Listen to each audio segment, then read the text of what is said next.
What's up, YouTube? Andy from the Sports Card Flip Game, here with the latest on how to get you plugged into all things sports cards. In today's video, we are going to be giving an update and a market recap on SGC.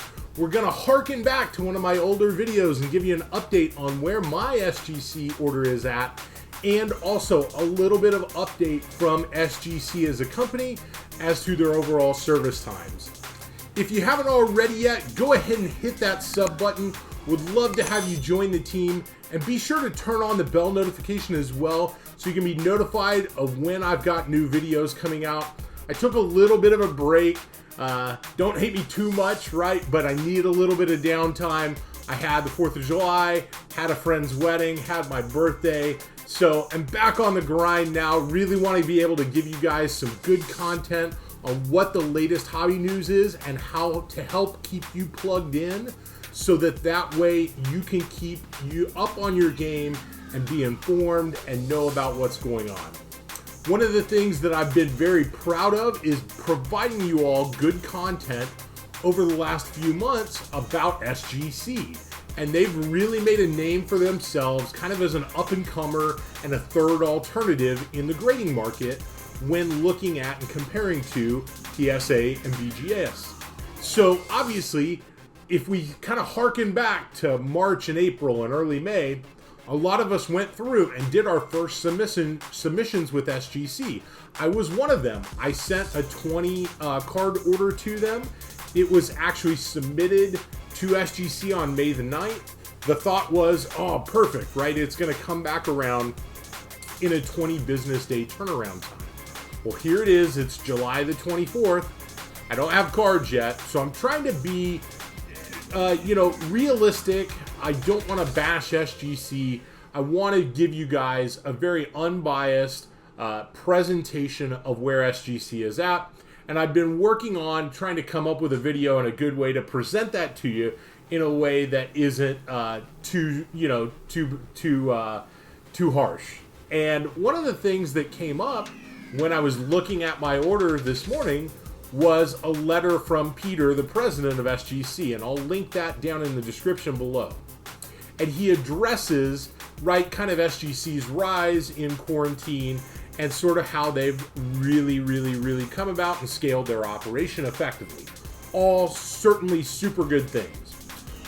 But he also addresses those of you who are on day 40 of your 20-day order.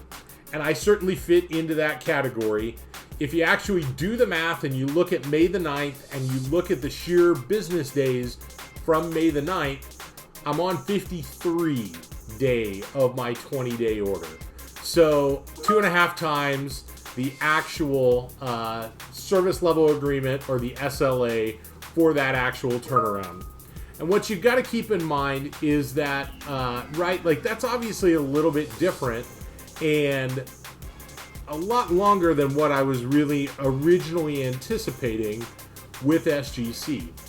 And again, I think like a lot of people, I took Peter's interview on Cardboard Chronicles to heart when he said, we're going to get things out on 20 days and we're going to ship them out on 20. And I really wanted to test them out and see how they did. And SGC's response to that has been to really come up with two solutions.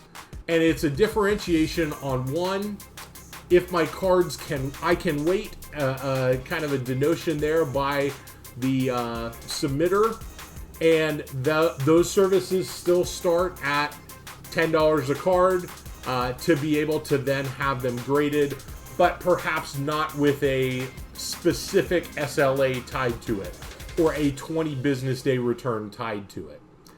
And the other option is a need it now category, and that is a 3 to 5 business day turnaround time, and those cards start at $100 a card. And so you can imagine, much to my dismay, unfortunately, I'm looking at that going, well, wait a minute, they have a whole business model that's a little bit different and predicated much more in line card pricing wise with PSA and BGS. I'm certainly willing to pay a little bit of a premium to to know, hey, there should be an expected turnaround time and we get our cards back when we think or originally submit them for. I'm fine with that. But I'm not sure I'm on board with the I can wait or need it now denotion in those cards, because ultimately, right, SGC is just falling into the same bucket as PSA or BGS. They're not making any market differentiation. They're basically saying we're going to do exactly like what PSA and BGS do, which is, okay, we've got this big warehouse and we're going to get to them when we get to them. And ultimately what happens is, and this is kind of the way you need to look at the overall grading market, is you have all these that are 20 or 30 or whatever the business day denotion is that are the non-priority for the grading companies. And then those 1 and 3 and 5 business day turnaround times, those keep coming in from grading groups, from individual submissions, etc. And so the grading companies work those cards because they need and have a lower expected time to turn around and get them back out. And typically those are the cards that you see in the market. Those are the ones that ultimately, if it's a mosaic basketball or if it's an optic basketball or if it's something very, very, very recent, those are the cards that are coming back in, getting graded on a dime, hitting the open market because they want to capitalize on those returns. That's what's happening in the modern day card market. And it's unfortunate to see specifically for SGC because I was hoping for something a little bit different from them. When you look at their overall web interface, when you look at the fact that they actually quoted and tried to stick to a service level agreement of 20 business days, and then the fact that they went and touted those turnaround times, all that sort of added up to, hey, this was really going to be different.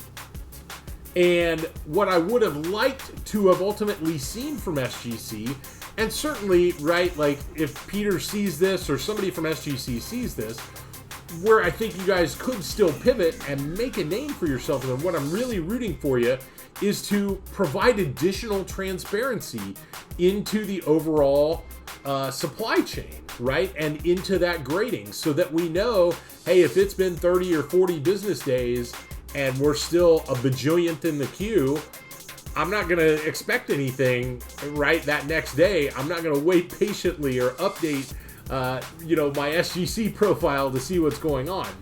Now, to give you all an update on my specific order, I did here within the last week or so actually get an update from SGC. And actually what happened was there are indicators within the SGC ordering platform that show you where your overall order is at in the process. And again, it's not super specific. It's not down to the individual number or anything like that. But I did get an update that my order had gone from submitted to now processing. And I'll show you and link that down in the description as well. That is helpful because it shows, hey, that there is progress being made, that, my cards didn't go into a black hole, all those sort of things, which are super important in the ordering process. And what I really do feel like SGC does a little bit differently is gives you some insight so that you don't just sort of assume and forget about the cards, that they're in some big warehouse and they'll get to them when they get to them. What I would like to see is that, Peter from SGC is going to go back on Cardboard Chronicles tomorrow. I would love for him to say, hey, we've gone in and scaled up our, overall workforce, and he addresses some of that in the letter. And the hope is that they're still going to try and get cards out in a super timely fashion and not just be like PSA and BGS, right? Like, that's what makes SGC good, and hopefully they can continue to work towards delivering on that goal. Unfortunately, right, like where I'm torn and where I'm really struggling with this, specifically with SGC, is this too little too late? Is this letter now 2 months, 3 months after a lot of folks have gone in and done that initial submission and tried them out in May and late April, early May kind of time frame?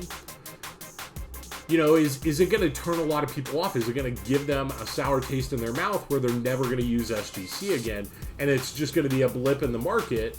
I'm worried that that's going to happen, right? Because ultimately, I've gone in and said, hey, other cards that I want to get graded, should I resubmit or send a second submission to SGC? Or should I look to alternatives? And really what I've been looking at are grading groups, right? And group submissions, because again, the pricing is still relatively affordable, and that submission time frame, okay, I'm willing to tolerate a longer submission overall time if I know that the grades are going to come back and they're going to be a good price. So that's where I'm still sort of torn on SGC, and for me, the verdict's still out on whether or not they're ultimately going to survive and thrive in the market. Again, I would love to see them push the envelope from a technology perspective and really give us more insight overall into where our cards are at along the way, because I think that's what's going to keep them in the market.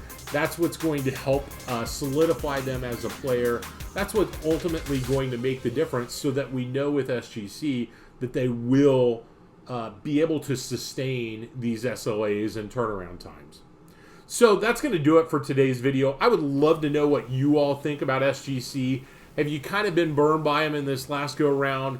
Are you still bullish on them? Are you still thinking they're a good alternative to PSA and BGS? And have you had multiple 2 and 3 and 4 submissions with them, or are you still waiting on that first one? So that's going to do it for today's video. Until next time, keep your flip game strong.